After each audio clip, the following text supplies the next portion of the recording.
రేపు జరగబోయేటువంటి justice for బంద్ కార్యక్రమాన్ని నా బీసీ సోదరులు విజయవంతం చేయాల్సిన అవసరం ఉంది. ఎందుకంటే కేంద్ర రాష్ట్ర ప్రభుత్వాలు,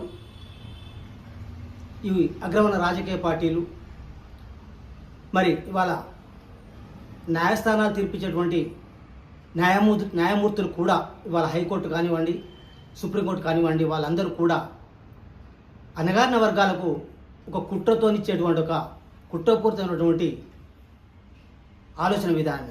ఎందుకు అంటే కామారెడ్డి డిక్లరేషన్లో భాగంగా ఇప్పుడున్నటువంటి కాంగ్రెస్ ప్రభుత్వం 42% స్థానిక సంస్థ ఎలక్షన్లో బీసీలకు 42% ఇవ్వడానికి కూడా మరి జీవో 9 జారీ చేయడం జరిగింది. ఎందుకు అంటే భారతదేశంలోని రాష్ట్రాలు అన్నీ కూడా మరి స్థానిక ఎలక్షన్లను రిజర్వేషన్ వారి పరిధిలోపల తీసుకునేటువంటి అవకాశం ఉంది. దానికి కారణం తమిళనాడులో 69% రిజర్వేషన్ ఉంది.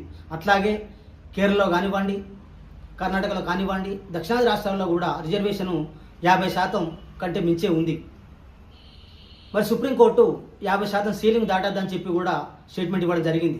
మరి మొన్న జరిగినటువంటి గత 2019లో ఇదే బీజేపీ ప్రభుత్వం, నరేంద్ర మోడీ గారు ఈడబ్ల్యూఎస్ రిజర్వేషన్ 10% తీసుకొచ్చి ఉద్యోగ రాజకీయ రంగాల లోపల ఇవ్వడం జరిగింది. మరి అప్పుడు ఏ కోర్టులు కూడా అడ్డు చెప్పలేదు. అలాగే రాజ్యసభ లోపల, లోక్సభ లోపల ఆమోదం చేసుకొని కూడా రాజ్యాంగబద్ధంగా వాళ్ళు 10% రిజర్వేషన్ ఇచ్చుకోవడం జరిగింది, సీలింగ్ దాటి కూడా. మరి బీసీల కనటాలకే ఇవాళ 42% సీలింగ్ 42% ఇస్తున్నామంటే సీలింగ్ దాటద్దు, 50% లోపల పాత పద్ధతి లోపల రిజర్వేషన్ ఇచ్చుకొని కూడా స్థానిక ఎలక్షన్ లోపల జరుపుకోవాలని చెప్తా ఉన్నది. ఇది ఎంతవరకు కరెక్టు? ఇప్పటికైనా ఒకసారి ఆలోచించాల్సిన అవసరం ఉంది. ఎందుకంటే కోర్టు తీర్పు ఇచ్చేది రెడ్లే, లాయర్లు రెడ్లే, అట్లాగే కోర్టులో కేసు వేసింది కూడా రెడ్డి జాతికి సంబంధించినటువంటి ఒక వ్యక్తే. అట్లాగే ఇవాళ రిజర్వేషన్ ప్రవేశపెట్టింది కూడా ఒక రెడ్డి జాతికి సంబంధించినటువంటి ఒక ప్రజాప్రతినిధి. మరి మనకు సోయి ఉండాలి.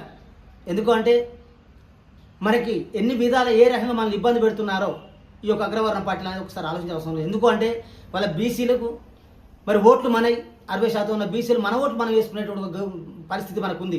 కానీ ఇప్పుడున్నటువంటి పార్టీలు కూడా కాంగ్రెస్